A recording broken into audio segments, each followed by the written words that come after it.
Yeah, so the software industry is going through a major transformation of moving from a product-centric to a services-driven model. And that changes everything.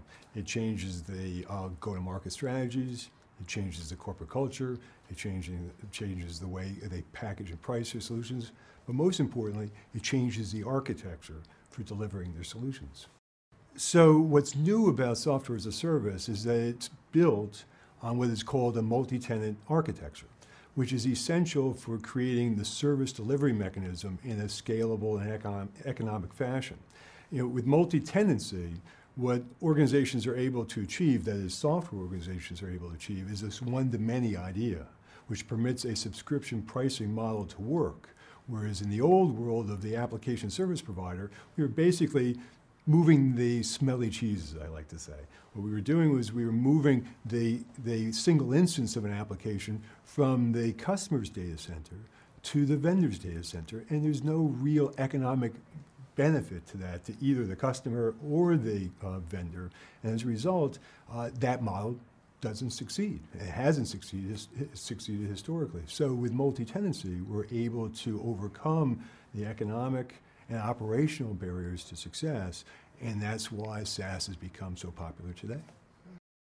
So the fundamental difference between traditional single instance deployments of software products and the new multi-tenant approach of software as a service is akin to the idea of a condo complex versus a single family house. Now there are advantages to single family houses if you want to put up with all the costs of maintenance and upkeep. But if you're looking for the efficiencies of shared common resources and the ability to maybe enjoy more of the other aspects of your life, then living in a condo makes better sense. You have the shared utilities, you have the shared security, you've got the scalability that goes with it in terms of being able to use maybe resources you couldn't afford yourself, a swimming pool or whatever. But the fact is, in the software industry, you get the same benefits as every other customer. And if you're a small business, you get the same benefits as a big business, for instance. And if you're a business that doesn't have a lot of resources of their own, you get the same opportunity to take advantage of the resources that others do through that software as a service model.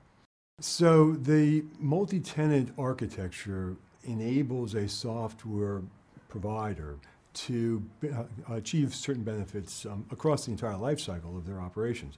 It enables them to develop their applications more rapidly and deploy them more easily across the population of customers. It allows them to take the feedback from customers and use that to enhance the application on a more regular basis through an agile development process, and then push those enhancements and updates and upgrades out to the customers across the population in a more efficient fashion as well. And from a support standpoint, therefore, it reduces the cost of support because you're not dealing with the unique requirements of individual customers in the same way you used to with the single instance deployment of a traditional software product. As this marketplace evolves, there is no question that moving to a multi-tenant architecture is essential for any software company who wants to establish its leadership in this industry. The way in which multi-tenancy works is so key to operational efficiency, key to economic optimization as well, and meeting the needs of customers long term as those needs evolve, as they have been doing over time. So what we're seeing then is that multi-tenancy does represent a competitive advantage, and those companies who don't move to multi-tenant architectures are going to find themselves falling behind. Think Strategy spends a lot of time talking to software vendors who are trying to make a transition to software as a service. And they're facing a lot of hurdles. And what they tend to do as a result is cut corners. And what that typically results in is a complication of the problems that they were originally facing as they're trying to satisfy their customers.